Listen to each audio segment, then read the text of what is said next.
Génération Champion vous est présenté par MathieuOnline.ch, la nouvelle filière sport-études de l'école Moser.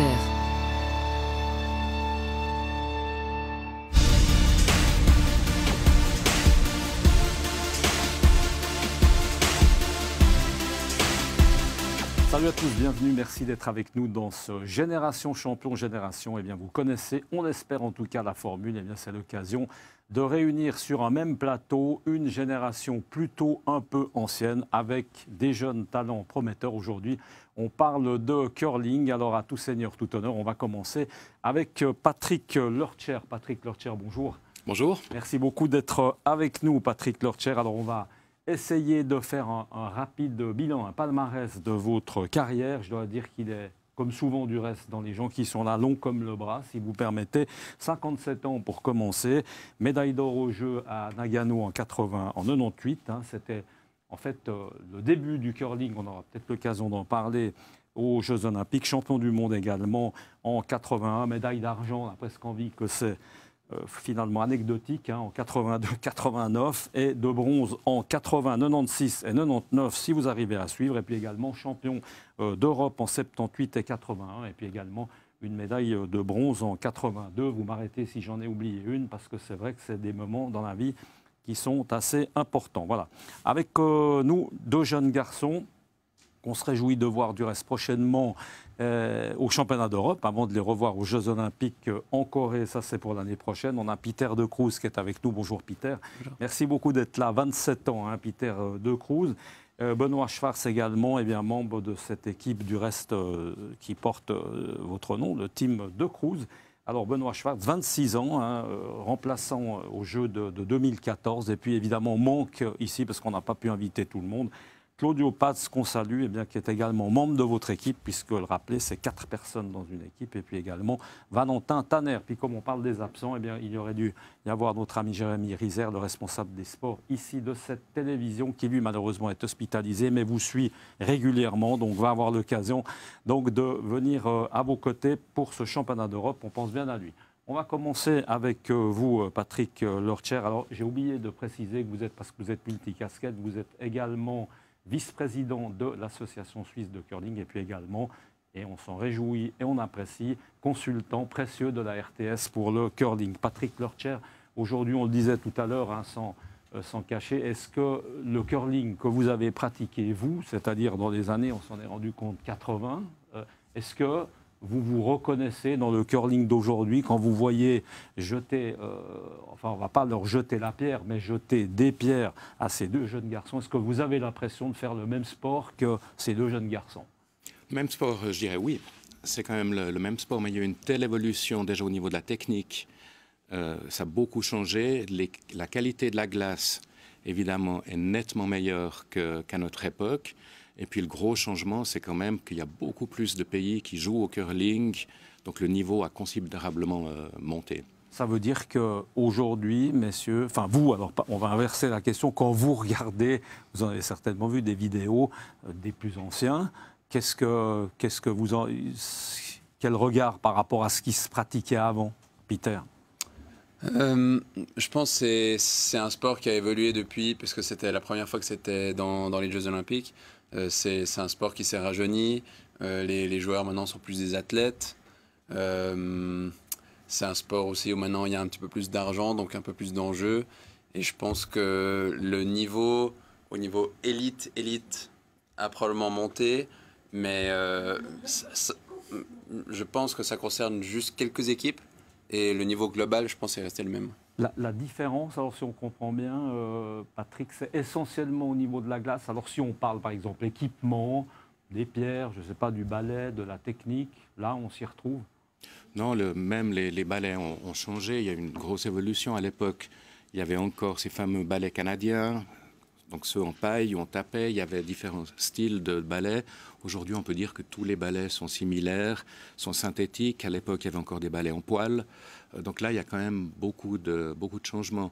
Mais je crois qu'il y a une bonne remarque qui a été dite, c'est de dire, effectivement, l'élite, si je prends en Suisse, elle est toute petite. On a une, voire deux bonnes équipes chez les garçons, peut-être 3, 4 chez les filles.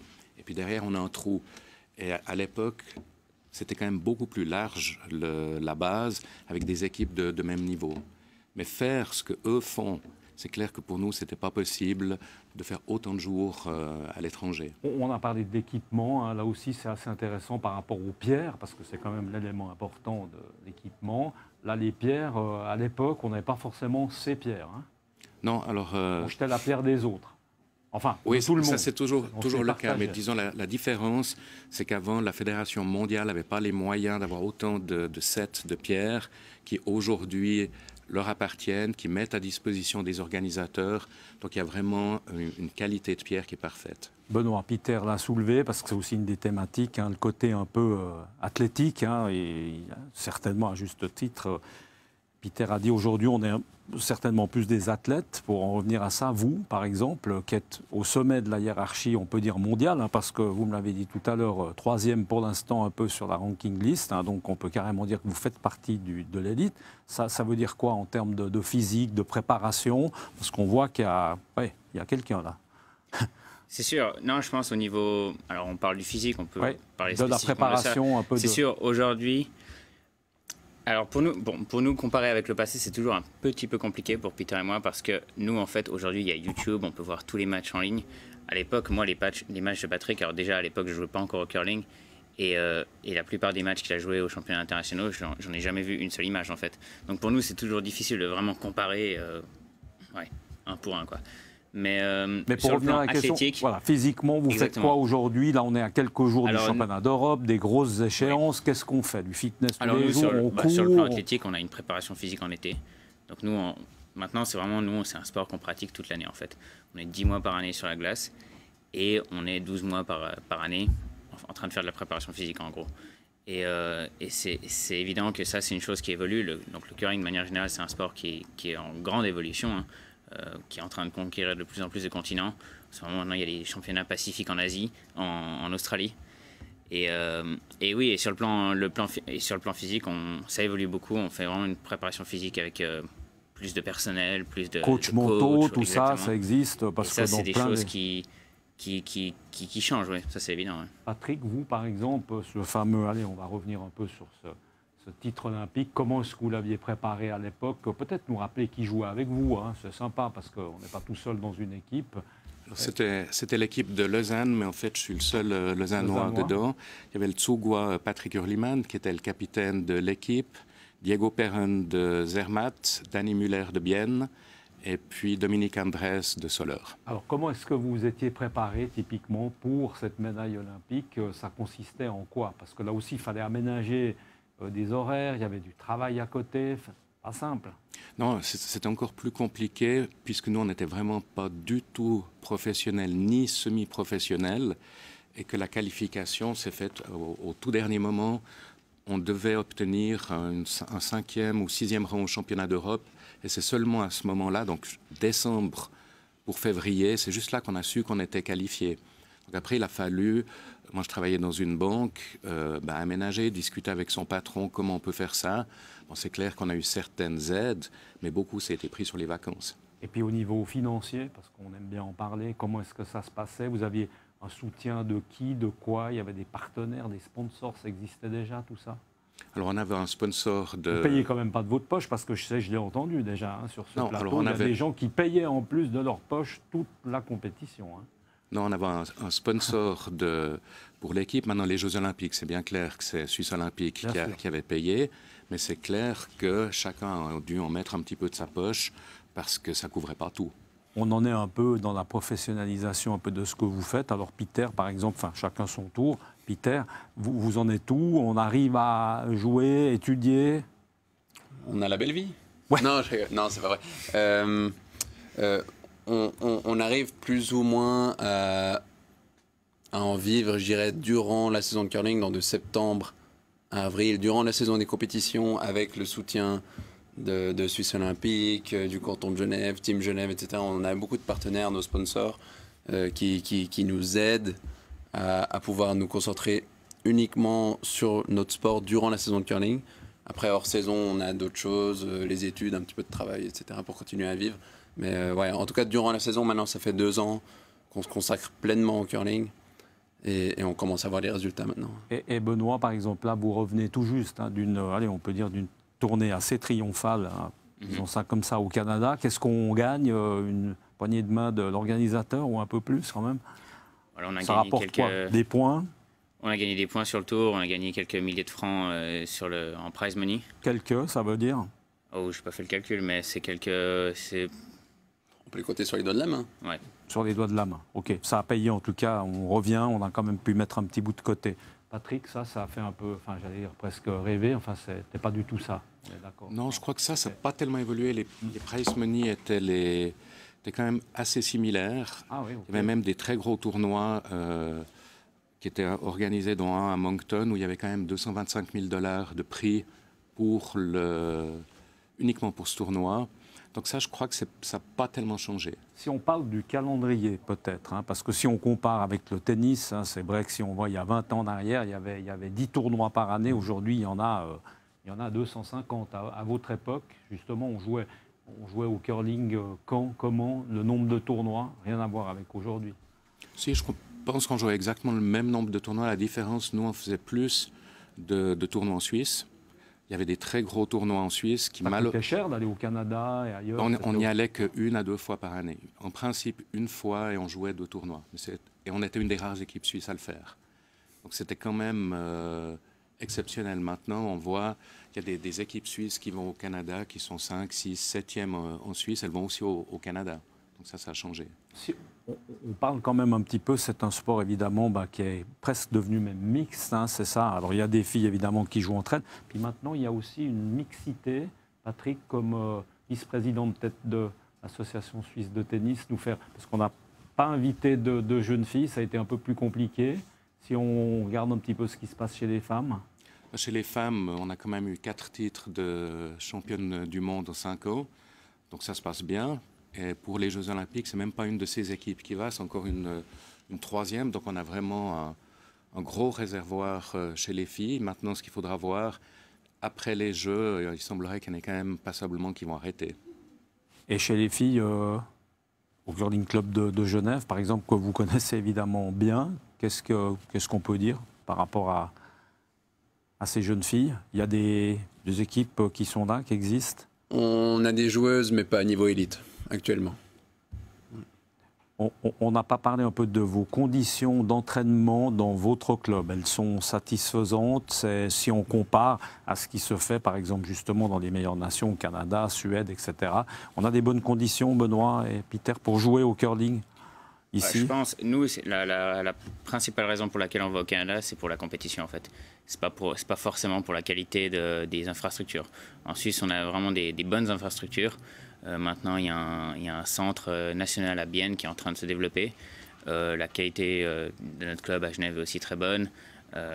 Du côté de Zurich, c'est aussi très bien. En Suisse, on a des bonnes infrastructures, on a des gens qualifiés qui font la glace. Et ça, c'est pas ce qui nous fait aller de plus en plus au Canada. C'est vraiment pour la compétition. Patrick Lorcher, en termes de formation, on est structuré comme il faut. Si de nouveau on compare peut-être à des nations les meilleures, hein, en Suisse, ça joue. Est-ce qu'un jour où le curling peut être par exemple scolaire, est-ce qu'on peut l'imaginer? Oui, je pense qu'on peut l'imaginer. La structure, elle est bonne. On a un gros changement qui est en cours, puisque maintenant on a pris des entraîneurs nationaux supplémentaires pour les jeunes. Et ça devrait donner un coup de pouce. Mais tout ça, ça a un coût. Et malheureusement, là, on est quand même un petit peu limité avec le budget. Messieurs, la préparation, on en vient quand même d'un championnat d'Europe, d'une année olympique, évidemment, c'est un peu différent. Alors, on l'a compris, vous revenez là du Canada, championnat d'Europe, objectif. Peter, ça va être quoi? Le championnat d'Europe cette saison, c'est un très bon test pour nous, pour voir comment on se situe par rapport aux autres nations. Je pense qu'on sait ce qu'on vaut. On connaît notre place parmi les équipes qui sont au championnat d'Europe. On a déjà joué 2 maintenant, 2 championnats du monde. On a pas mal d'expérience, donc je dirais on veut vraiment faire une bonne performance. Je pense que c'est toujours un peu la même réponse. Faire une bonne performance, et si on peut couronner ça avec une petite médaille, on va pas dire non. Qui s'occupe de vous à votre niveau? Qui gère votre équipe? Comment ça se passe au niveau gestion du tout? la gestion de l'équipe même, de notre équipe, c'est nous qui nous occupons. Puisque maintenant, justement, on est plus ou moins plein temps dans le curling, on a le temps de pouvoir s'occuper de l'organisation des voyages, recherche des sponsors, etc. Après, niveau entraîneur, on est suivi de près par la Fédération suisse de curling qui nous met à disposition des entraîneurs. On a un coach qui est avec nous depuis 7 ans. Donc, on a des personnes qui entourent l'équipe, mais tout ce qui est organisation, je dirais, c'est vraiment nous qui nous en occupons. Patrick, vous, c'était géré comment un petit peu? Parce que c'était pas simple, justement, vous n'étiez pas forcément tous ensemble, vous habitiez pas au même endroit, pas évident. Hein. Non, alors nous, on s'entraînait en fait. Les entraînements, c'était quand? Ça se passait Une comment? fois toutes les 2 semaines, un entraînement commun le week-end en Suisse allemande. On s'entraînait à Interlaken. Et puis, autrement, c'était des entraînements individuels. On n'avait aucune structure, aucun soutien de la fédération. On nous donnait l'entraîneur national après le championnat suisse, puis 2 semaines après, on partait au championnat du monde. Donc, en fait, c'était plus un accompagnateur. Il réservait les hôtels, puis il nous disait où on trouvait des bons steaks, etc., plutôt qu'un vrai coach. Intéressant peut-être avec vous de parler médiatisation du sport. Grâce à vous, c'est vrai que le sport, le curling en tout cas, a gagné beaucoup en intérêt. Pas évident à faire vivre, hein, Patrick, certains matchs, quand on est consultant comme ça à la RTS, c'est quelque chose qui est quand même réservé à certains connaisseurs. Il faut arriver un petit peu à le simplifier, à le rendre plus accessible. On a quand même vu un certain changement depuis que j'ai commencé à être comme consultant. C'est qu'au début, il fallait vraiment expliquer toutes les règles de base. Et puis nous-mêmes, on se développe aussi. On peut être un petit peu plus professionnel dans le sens que les gens maintenant commencent à connaître un petit peu le curling. Donc il faut toujours vulgariser, mais faire attention de ne pas le faire trop, parce que finalement les gens qui étaient des, entre guillemets, ignares en 98 ne le sont plus aujourd'hui. C'est ça. Peter et Benoît, quand on est 3e quand même par équipe sur la liste mondiale, si on compare de nouveau peut-être à d'autres sports un peu plus médiatisés, on s'intéresse à vous, c'est-à-dire quand vous arrivez au Canada, on arrive à se faire comme ça une petite télé, une petite radio, il y a des gens, on sent que ça bouge, on intéresse les gens. Oui. Peter. Maintenant aussi, il y a des moyens de communication beaucoup plus développés, Internet, YouTube, les réseaux sociaux on a en général. plein de réseaux sociaux. Donc les gens peuvent nous suivre. Après, je dirais, on a toujours la même difficulté, c'est pour nous, pour vraiment pouvoir évoluer et monter d'un cran, il faudrait pouvoir avoir plus de visibilité sur les grandes chaînes nationales de manière plus régulière. Et ça, c'est encore ce qui manque, mais comme dans beaucoup de sports. Benoît, c'est ce qui se passe en fait au Canada, c'est que nous, quand on joue des matchs au Canada dans les plus grands tournois, ça passe à sur la chaîne nationale en fait. Et nous, après, régulièrement, les gens ils viennent à l'aéroport nous féliciter, ou ils veulent nous parler, ils veulent nous demander un autographe ou deux. Et ça, c'est quelque chose qui arrive plus souvent au Canada qu'ici, c'est clair. Ouais.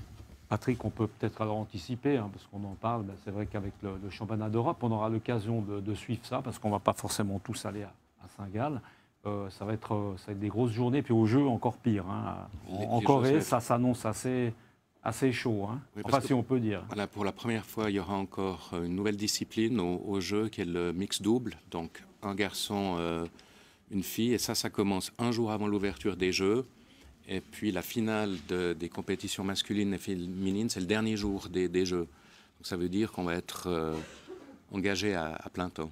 Merci beaucoup, en tout cas, messieurs, d'avoir été sur notre plateau. On vous souhaite bonne chance pour le championnat d'Europe qu'on va suivre un peu par Jérémy Rizer interposé, qui va vous suivre en tout cas. Et puis bonne chance pour les Jeux, si on n'a pas l'occasion. Vous voulez ajouter, non? J'ai l'impression que vous vouliez encore dire quelque chose. En fait, je voulais juste ajouter, s'il y a des gens qui sont de Genève ou Suisse romande qui étaient intéressés à voir du curling de haut niveau, le lundi 27 novembre, si je ne dis pas d'erreur, à 18h30, on a organisé un match d'exhibition au Curling Club de Genève dans la nouvelle halle de curling entre nous et l'équipe de Suède qui est numéro 1 mondial actuellement.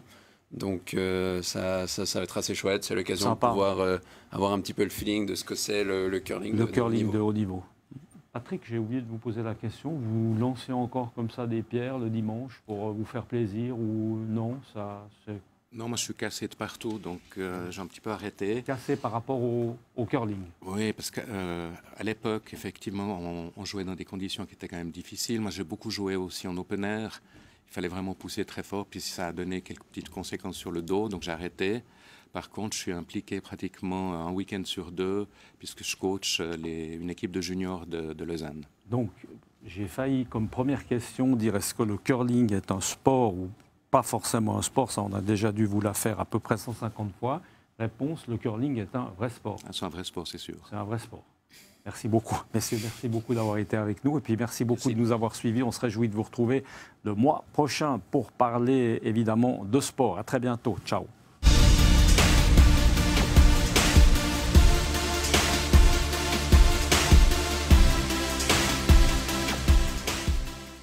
Génération Champion vous a été présenté par MathieuOnline.ch, la nouvelle filière sport-études de l'école Moser.